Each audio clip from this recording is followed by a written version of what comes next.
Hello, podcast world, fellow horticulturists, lovers of plants, gardeners, family, and friends. Welcome to Shrubby Buddies, the podcast, friends with woodies for garden goodies. I'm host Matt Guthrie. And I'm host Tim Fleischer, coming at you from Central Ohio, Zone 6B. We're just a couple of public horticulturists and certified arborists with experience in education, landscape design, gardening, retail, and wholesale. So grab a drink, polish your pruners, dust off that kneeling pad, and let's get down to business.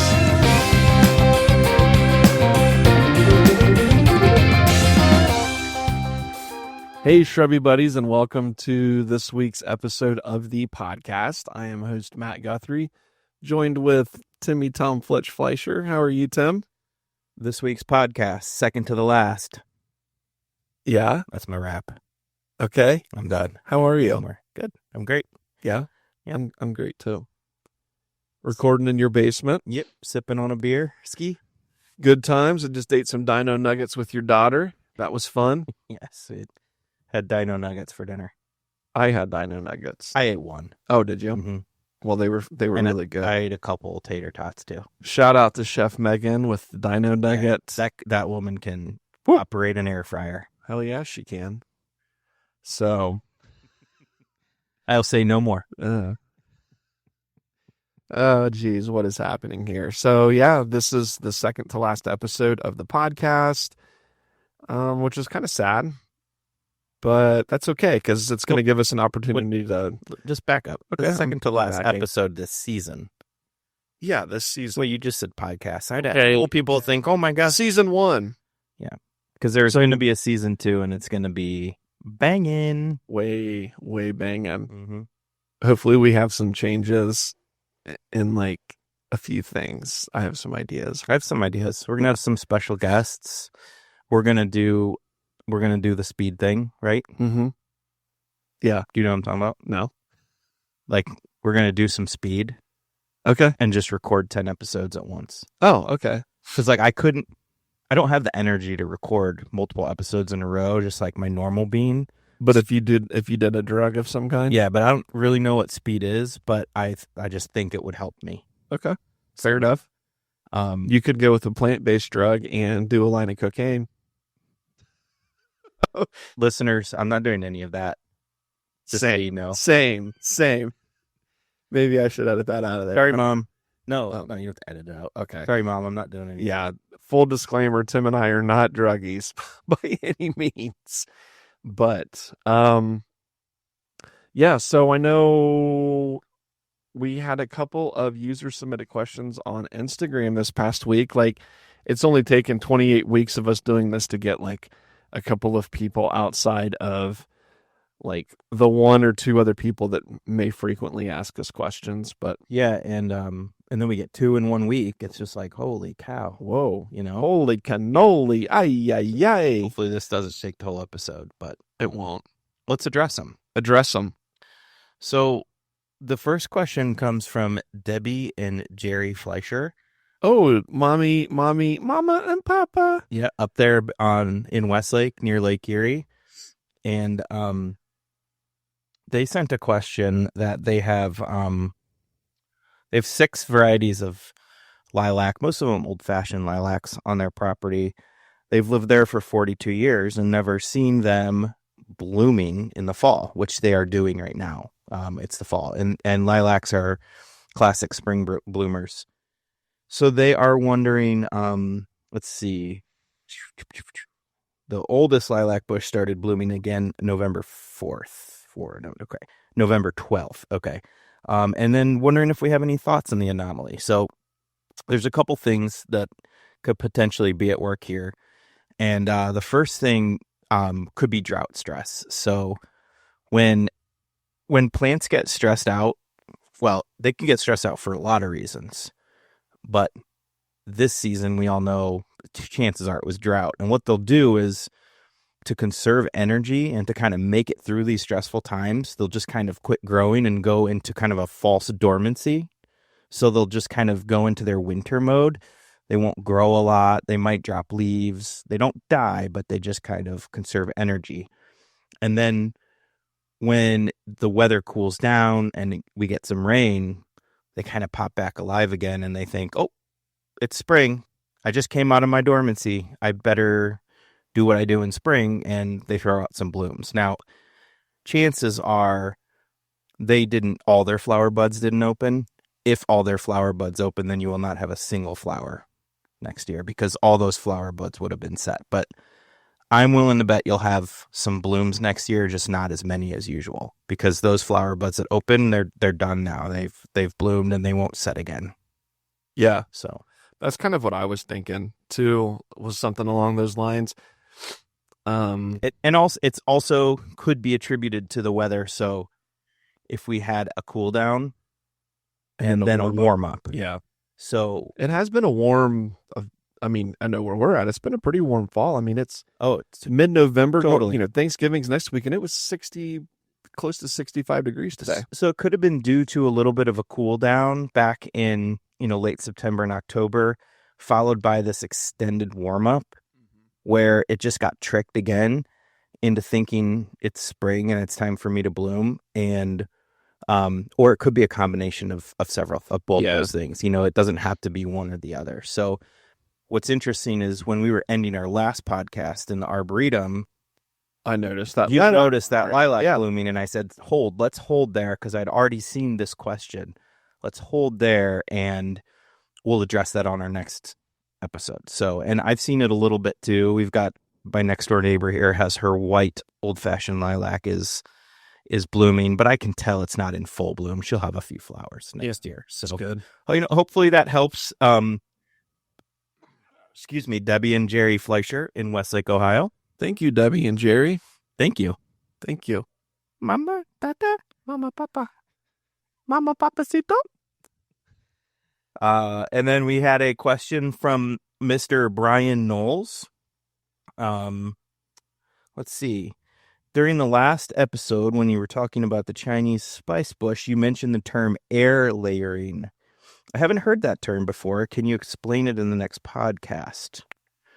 He also goes on to thank us, give us a little kudos for stomping out the lantern flies. Yes, which was pretty fun. That was cool. We did that fun TikTok too. Yeah. You did the death dance. Those squishy fuckers. Yep.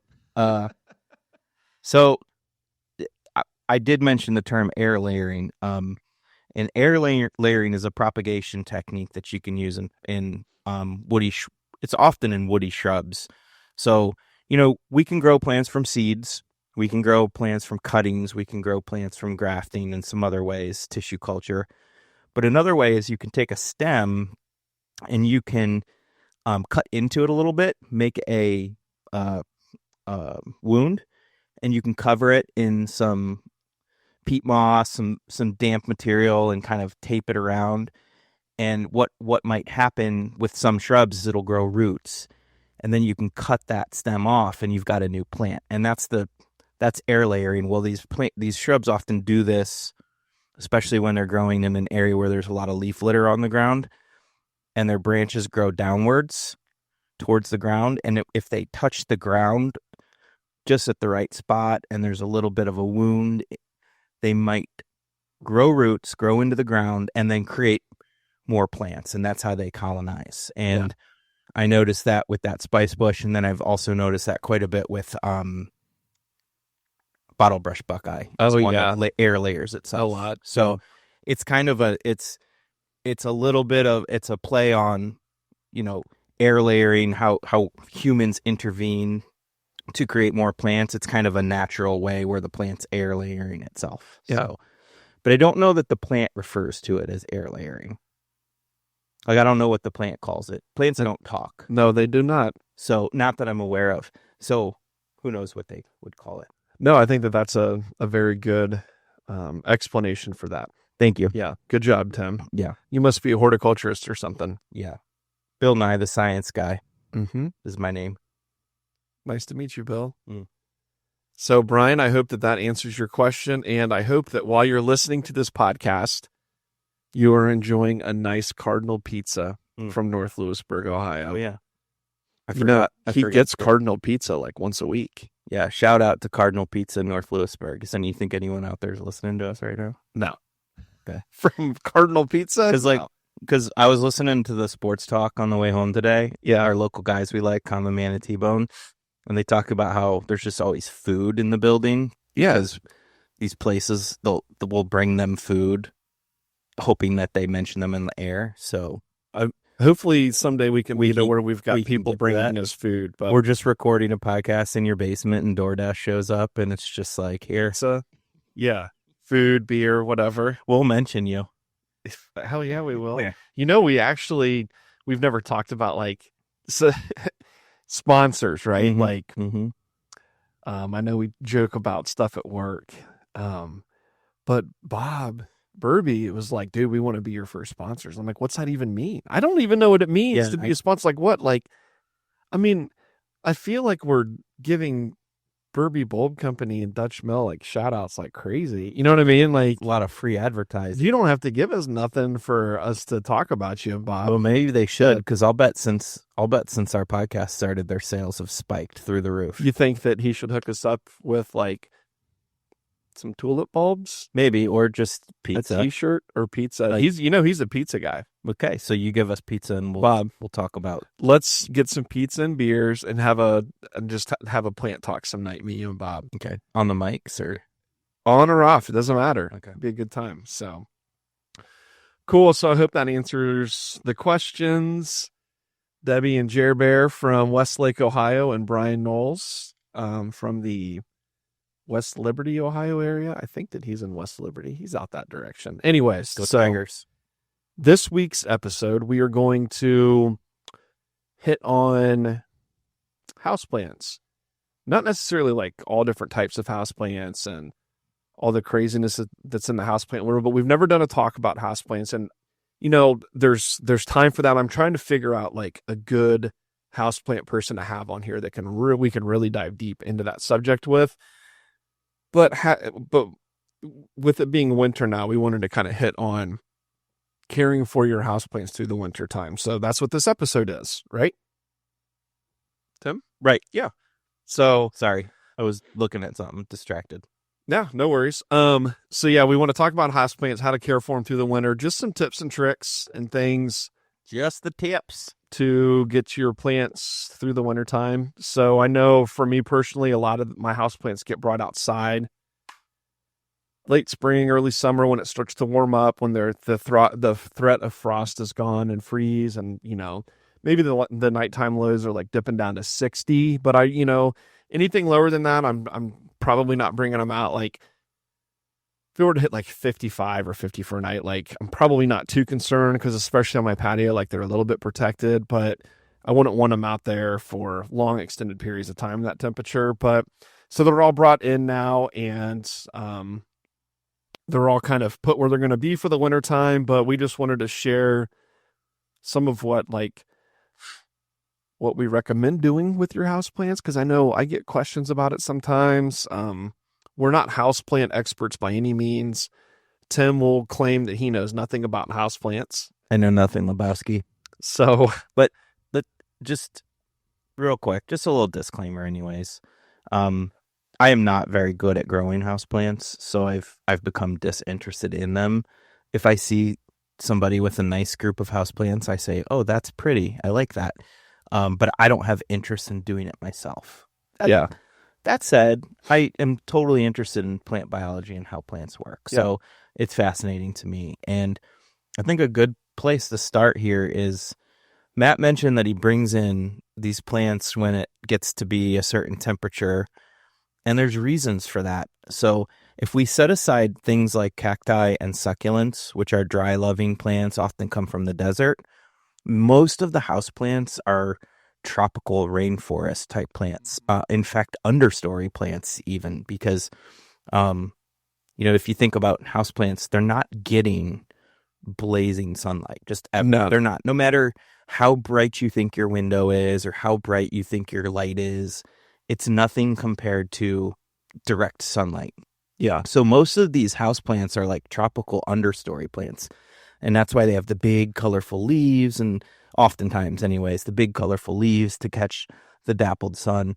But the reason why they struggle in the cooler temperatures is because where they grow native is, in an equatorial zone where it's just like always warm. Yeah. So, what would happen if they were left out in the cold is the leaves would shrivel up and the roots would eventually die, and that would be it.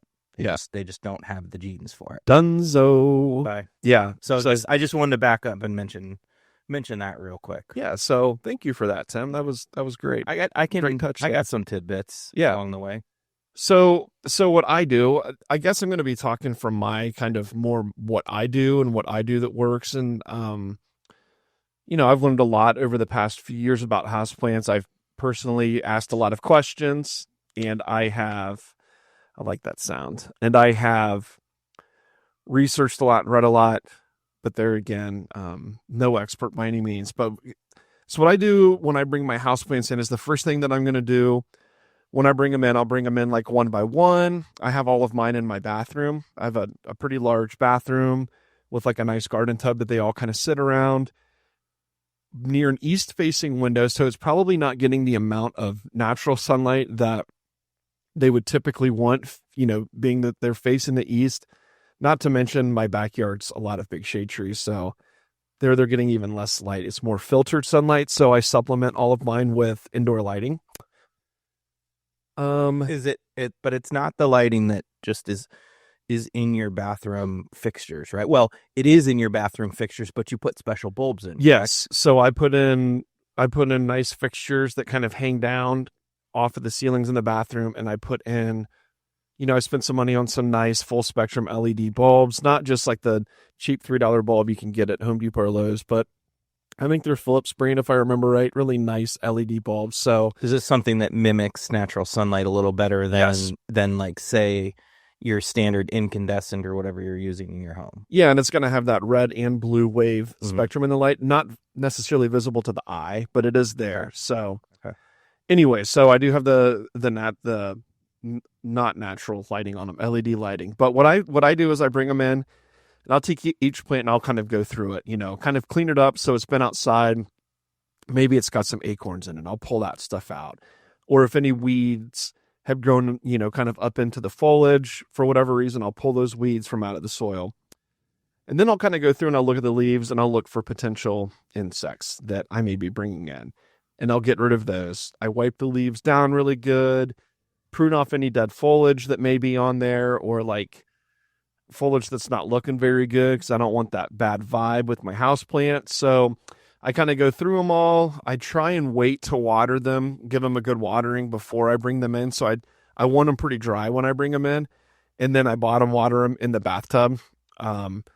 They're in the bathroom. So the moisture just wicks up through the roots. Yeah, exactly. So, and there's reason for that, and we'll get into that. But that's kind of what I do, and then I put them where they're going to be for the wintertime and let them be. So you mentioned you check the foliage for like little pests, which, you can see perhaps spiders and things that might be caught up in the leaves. But what about anything that had burrowed into the ground? Like after you bring your houseplants in, do you see like an uptick of like, centipedes or ants or anything that just kind of maybe a few ants and some spiders, but the big one for me that I'm always looking for are spider mites. Okay. So kind of the microscopic, almost little spider mites that are on the back side of the leaves. Typically, I mean, a bat infestation, they will cover the entire leaf, but a lot of times the back side of the leaf will look kind of dull or dusty, and there won't be much sheen to it. And if you get to looking, it's actually like a webbing on there. And a lot of times if you look hard enough, you can see the spider mites on there, and they're devastating to the plants, and they're a real pain in the ass to get rid of. So, but yeah, I mean, so there's different pesticides you can use. So when you bring your plant in and you're kind of looking it over, maybe you notice like, oh, I've got some spider mites. The spider mites may not be super bad on your plant outside, but there's other biological insects outside that are eating the spider mites. Mm-hmm.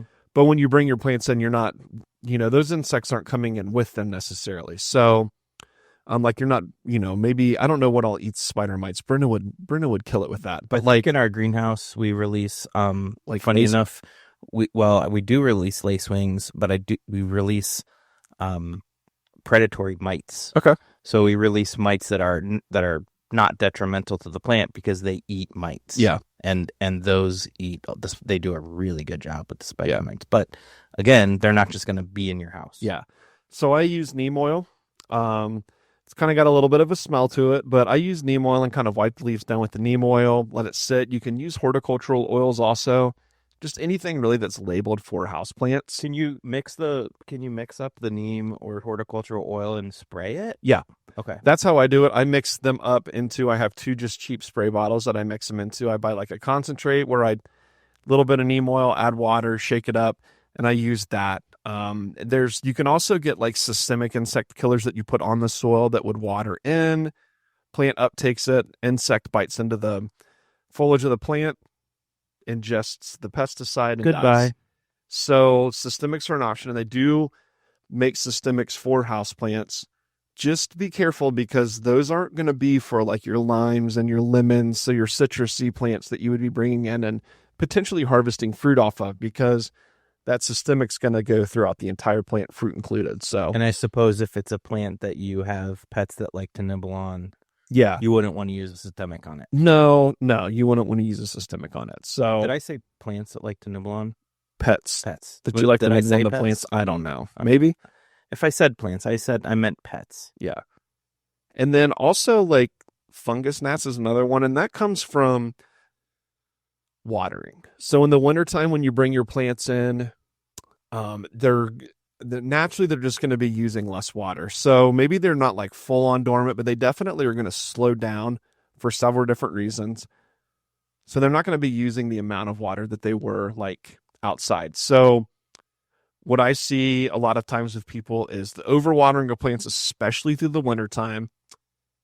So you really want to let your plants dry out using a good, like airy, like aeroid type soil that allows for good drainage is also very important. That's going to help keep those roots from rotting and stuff. But so bottom watering is really important. What the bottom watering does is it kind of keeps the top of the soil dry so you don't get the fungus gnats. The fungus gnats can't live in dry environments. They want that wet kind of decaying material. And they have to lay their eggs in the moist soil. Yeah, usually the top, maybe let's say ½ inch of soil. So if your soil's constantly staying wet, then that's just like prime ground for the fungus gnats.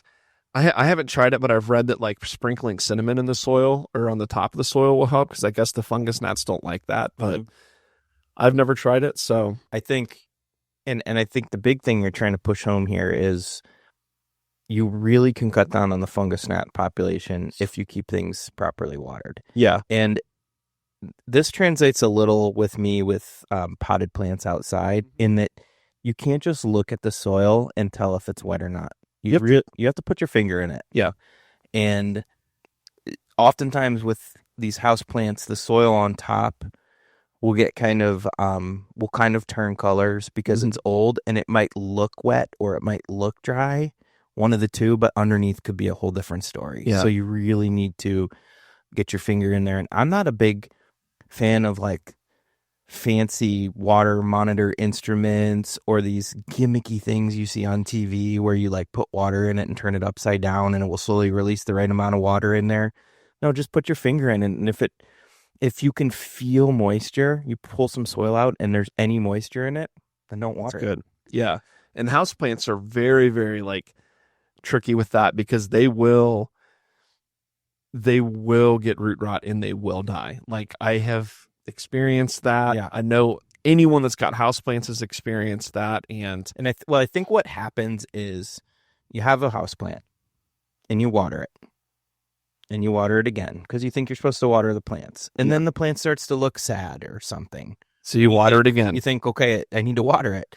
And it's just this vicious cycle of you dumping water on it and the roots rotting and the plants eventually dying. Yep. Houseplants appreciate dry way more if you're going to do anything underwater. Yeah, that's what I really let mine dry out. I mean, I will let my plants in the wintertime especially go a long time before I give them water. Because if you think about if you grow petunias or something in a hanging basket outside, you know what I'm talking about. You forget to water and they just go limp on you. They tell you they're dry. Houseplants are plants too, and they will do the same thing. And chances are you're not underwatering them. Chances are you're not going. that thing's not going to go limp because you've underwatered it. And if it does, give it some water and it'll bounce back just fine. Last winter, I overwintered. I don't have them anymore. A big bird of paradise, a very large philodendron, and then I still have the Dieffenbachia, so the dumb cane, and overwintered them. I brought them into the basement because I didn't have room for these 3 big plants in the bathroom.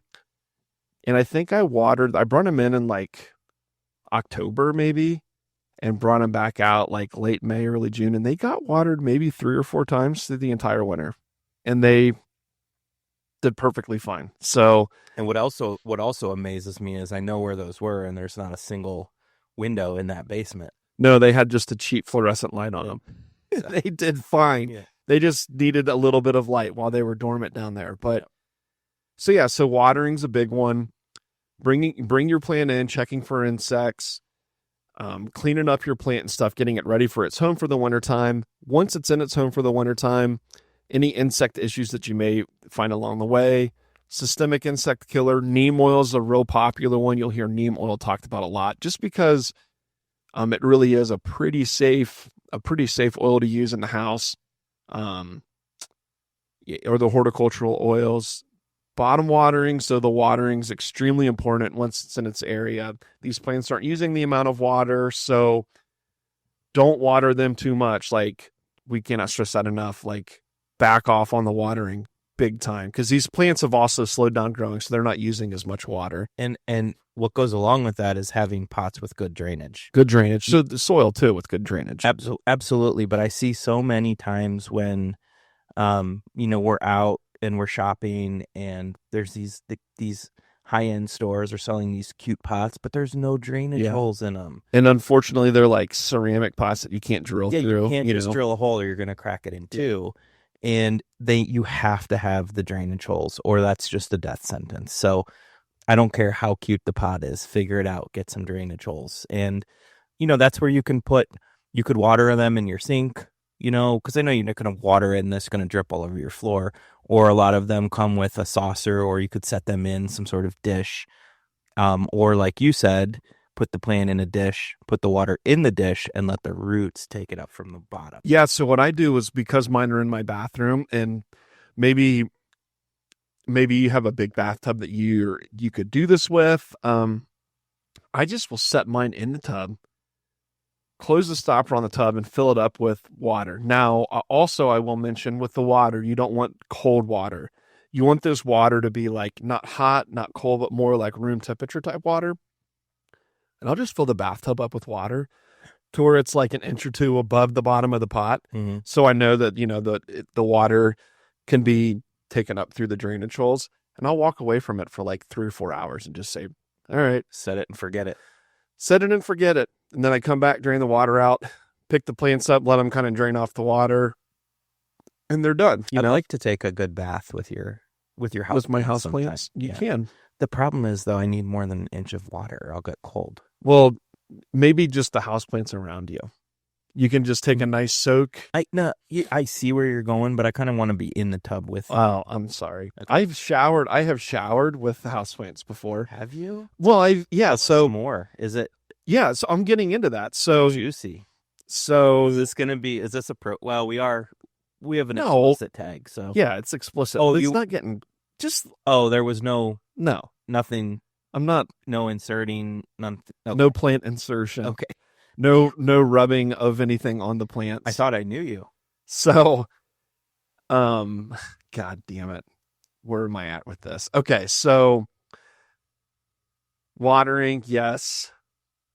Can't stress that enough. Fertilization, back off on the fertilizing. Maybe fertilize them halfway through the winter, or when you bring them in, if you haven't fertilized them for a while, give them a little drink of water, of food with the water. Miracle Grow, whatever fertilizer you're using for your houseplants, just something labeled for houseplants. It doesn't have to be anything crazy and expensive. And yeah, so because they're not using as much food, through the wintertime, because they are kind of in a state of dormancy a little bit. You probably mix your fertilizer a little on the low end of if there's a range. Yeah. But what were you? Get back to the shower. Yeah. So something else that we need to talk about is like, with these houseplants,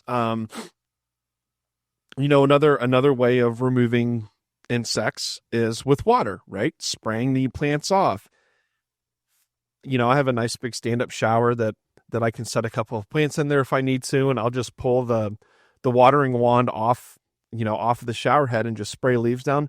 I'll also do that too to help dust them. So that's something that people don't realize is dust collects on your shelves, dust collects on your TV, furniture, nightstand, whatever. It also collects on your houseplants. Well, the big difference is the houseplants need that dust to really be cleaned off of there in order for the sunlight to be used on the plant, right? So in order for photosynthesis to occur at its best.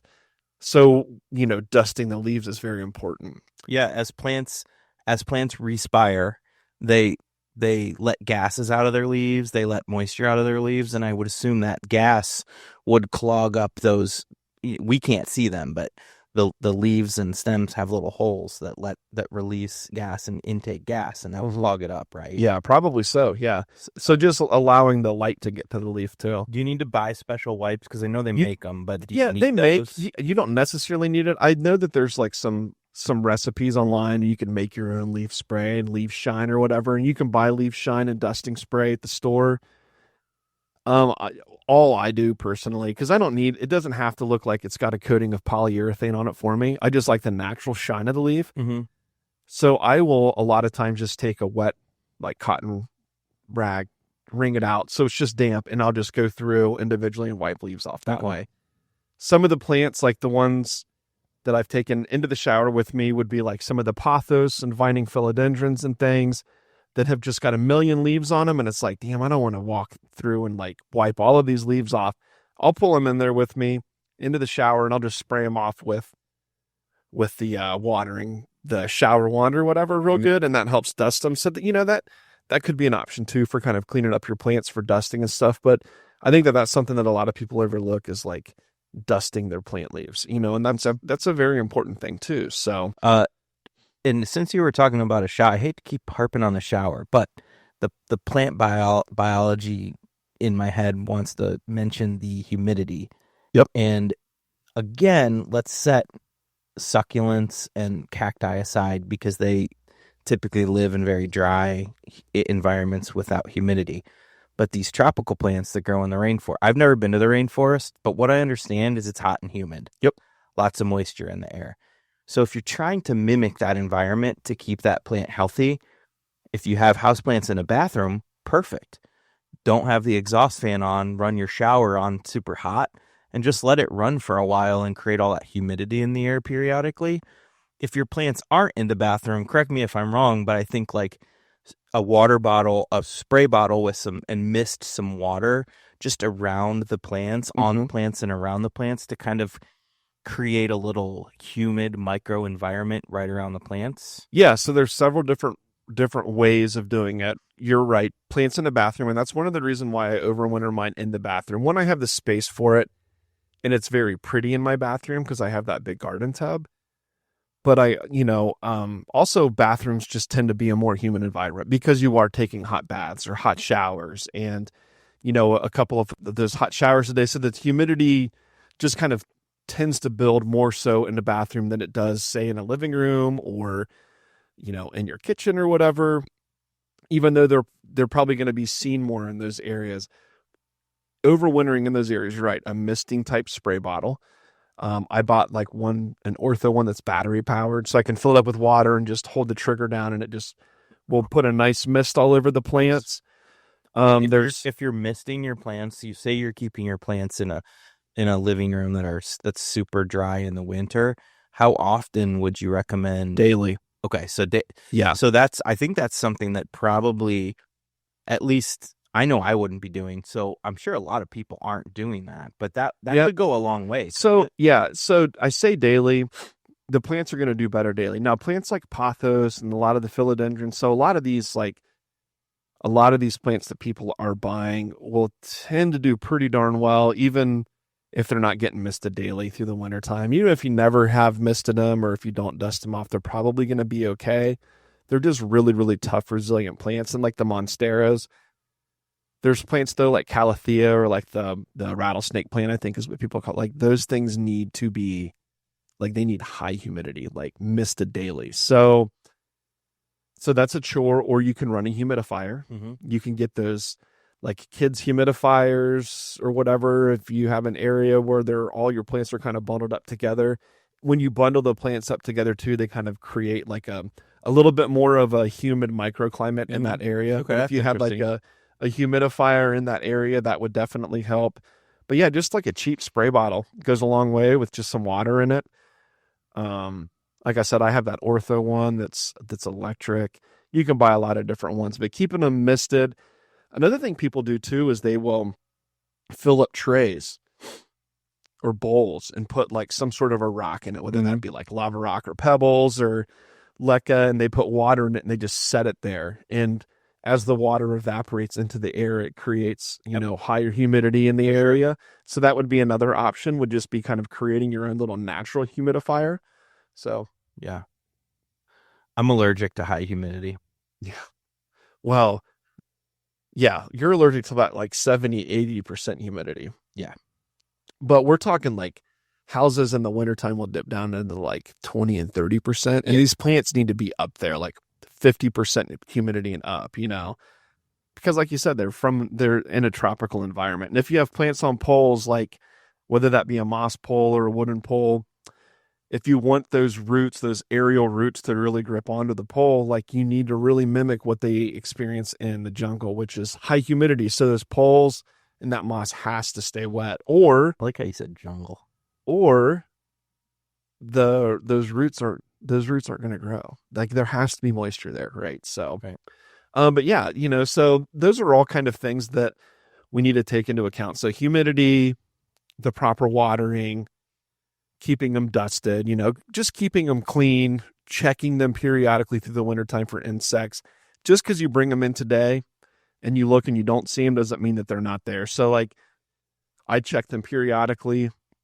Whenever I water, I try and turn my plants in the windows and things so that the leaves are just getting different angles of light on it, so not one area is getting more light than the other all the time. So whenever I water, I kind of just turn the plant a quarter of a turn, a half a turn, whatever, and water it. And that way I'm ensuring that plant's getting kind of the equal amount of light all the way around.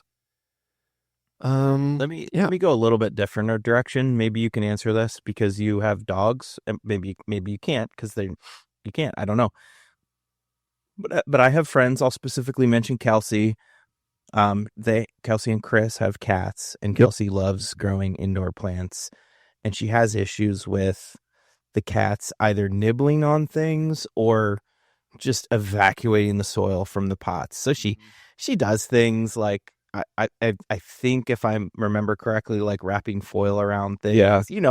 And I suppose this could get ridiculous, and it's like, is there even a houseplant over there with all that protection? Do you have any suggestions on either ways to keep animals out of plants or plants that are really cool that animals don't want to touch? I personally don't know, man. Like, Yeah, 'cause honestly, your dogs like stay my out of dogs there. they'll look at them and they'll sniff them, but they just stay out of them. Cats are Like different though. my dogs don't, and I guarantee there's dogs out there too that. So what I don't get asked often from people about throwing the soil out of the pot, but I get the big question that I always get is like, are these poisonous too? Mm-hmm. And so there's this big misconception that like poison equals death. So like it's poisonous to cats, so if my cat eats it, it's gonna die. 9 times out of 10, if you read up on these plants, like they say like not cat or dog friendly or poisonous to cats and dogs, and it's like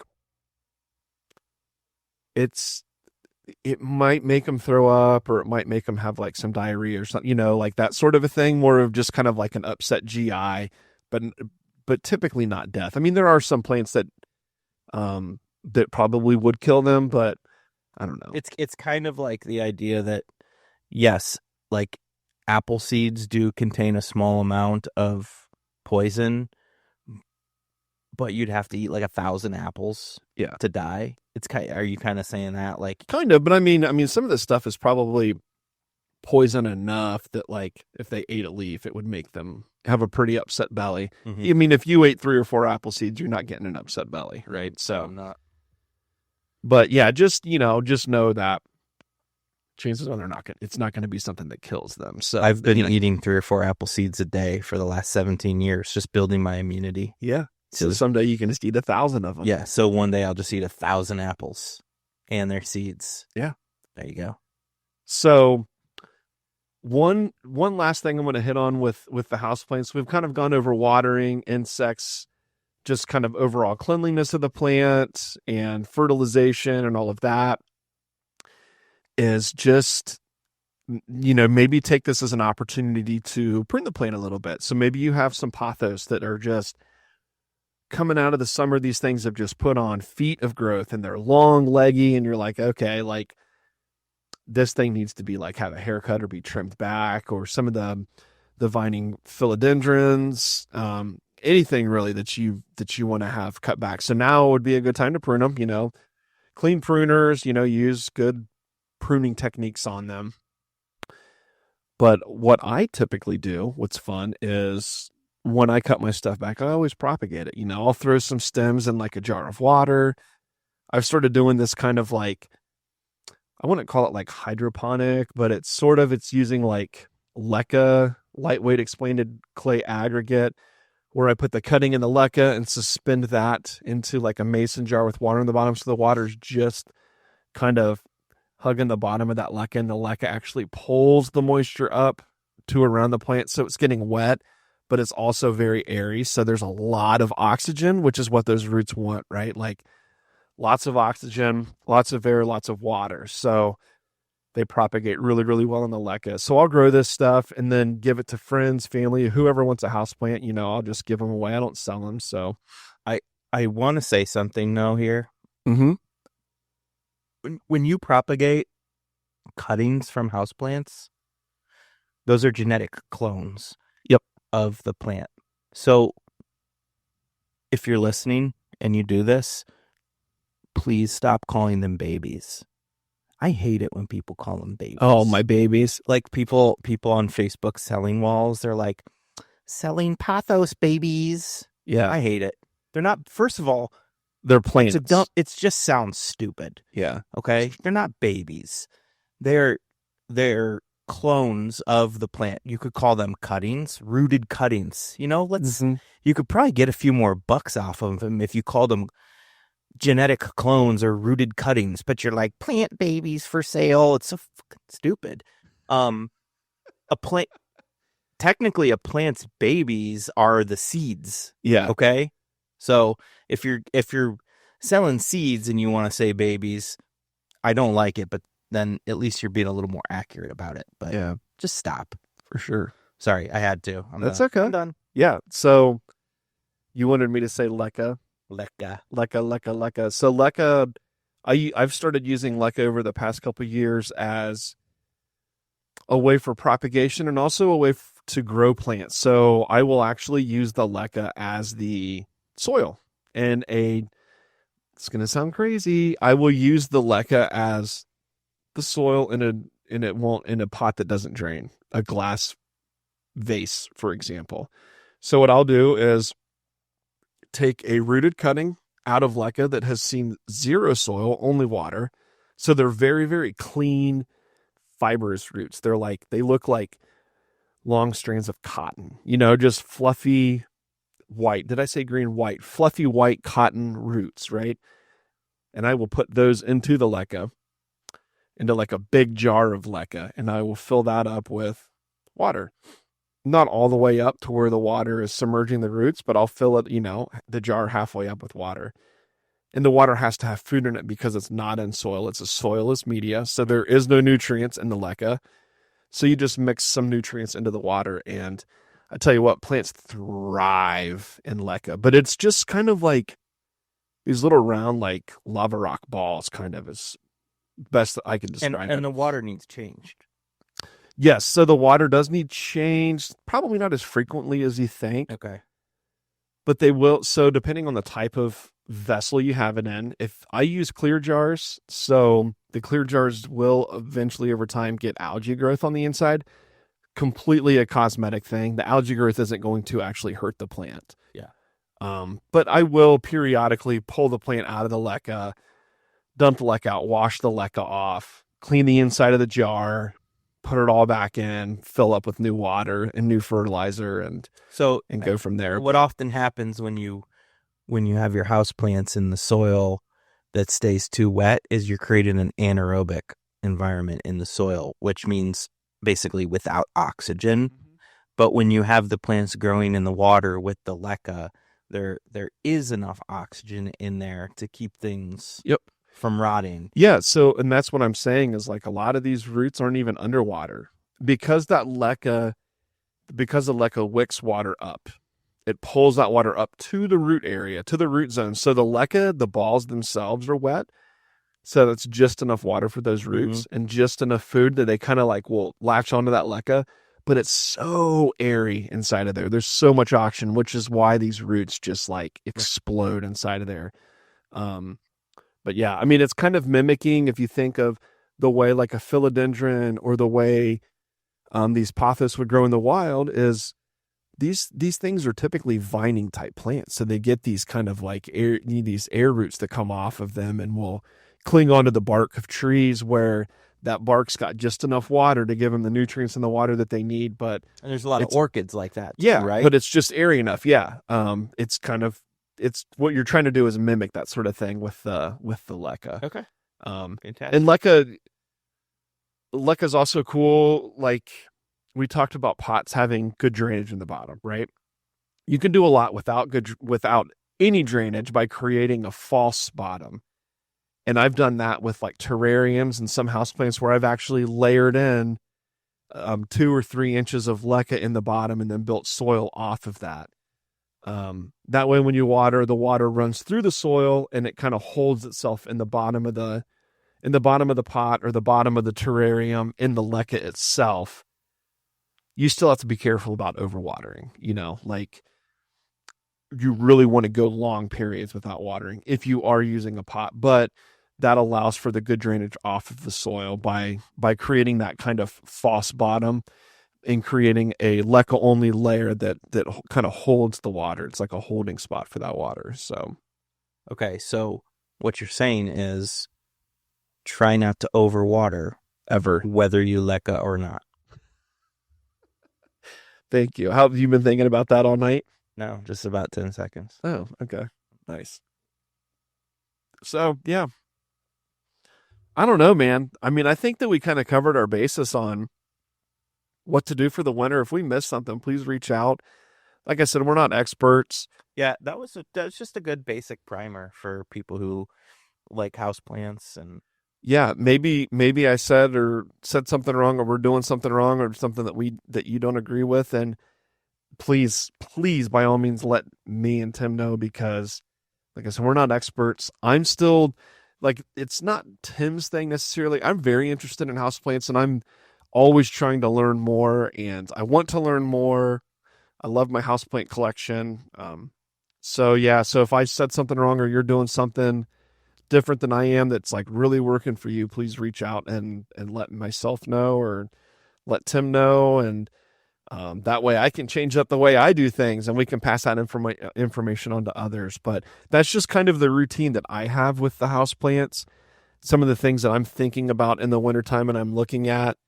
And houseplants in the wintertime, like just because they're inside, like it doesn't have to be this crazy chore. Just like once a week, go through and pull off the dead leaves, on your pothos and throw them away and check your watering. And if they need watered, carve out a little bit of extra time to give them some water.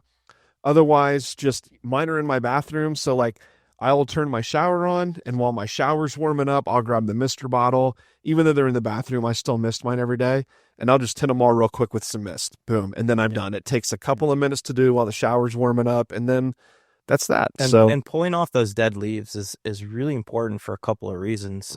It may not seem important, but just when you have things that are dying and decaying, it's like a perfect environment for a fungus. So yeah, you're just giving a fungus a place to begin. And fungus produce spores, and you can't see the spores, and they could be everywhere. And then it spreads. And then it also creates environments that insects like, because the leaves curl and it gives them places to hide and things like that. So That can't be understated. And another thing we didn't touch on at all, and we won't in this one, but maybe in the future, is succulents and cacti, which are very popular houseplants. And I did mention them twice when I'm saying apart from these.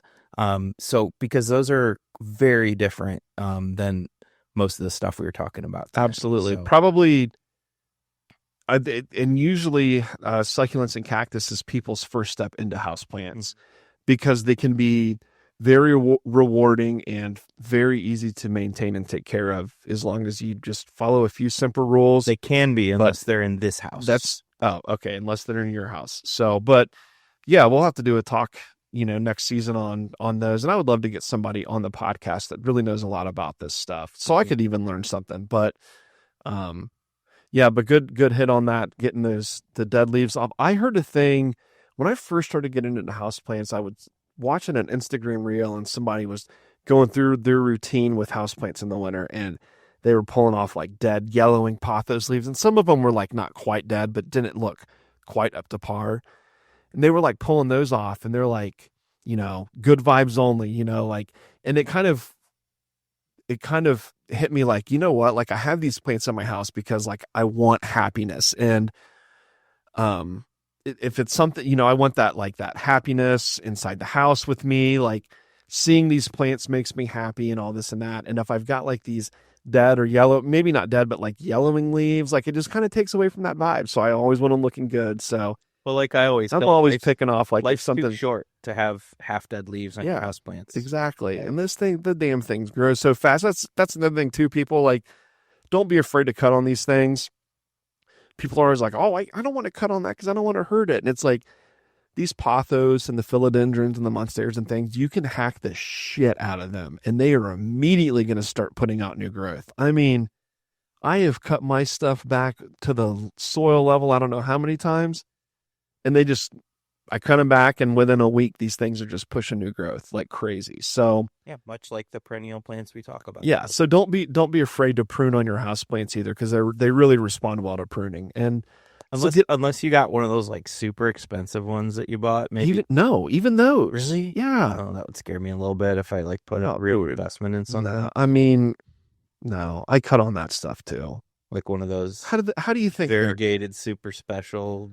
Well, I don't have any of those like variegated super special what have you, is like the Thai constellations and stuff. But at the end of the day, like that's still just a monstera. You've seen the monstera that we have in the greenhouse at work. Get spider mites on it in the greenhouse, cut it back to the ground. It pushes all new foliage. Like that. It's been cut back I don't know how many times. Monstera. It just doesn't matter if it's variegated or not. These things just okay. Yeah. But if we're cutting them back, you might as well take those cuttings, right, and propagate a new one. Make sure that there's like a good grow point or like a node that it can push root growth from. But yeah, that's important too. So cool. What else you got? You're looking at me like you got this weird look on your face. I got nothing. Okay, fair enough. I don't have much value added information here. I don't have much information that will add value here. Okay, so I think you have more than you know. Yeah, but we don't want me to spiral out of control here. So just cut my mic. Well, dude, that took up a lot more time than I think we realized. So I think we should end on that note. Okay. You good with that? Oh, yeah. Listeners, are you good with that? I'm happy as a clam. All right. Awesome. Oh, hold on. Whoop. Oh, there we go. Oh, listeners. Yeah. Thanks, listeners. We do have a live studio audience with us today. Yep. We do. All right. All right. That's enough. Hey, people. Okay. Calm it down. All right. So. All right. Well, it didn't even taper off. It was just like, yeah, they're trained well, audience here. So, all right, man. So that kind of wraps it up for this week. Next week's our last episode. We're really looking forward to it. But yeah, thanks for tuning in and listening. And I'm Matt. And I'm Tim. And it's been a great pleasure. And we are the Shrubby Buddies. Being here today. And we love you all. Harder. Plus two. Bye-bye. Bye-bye.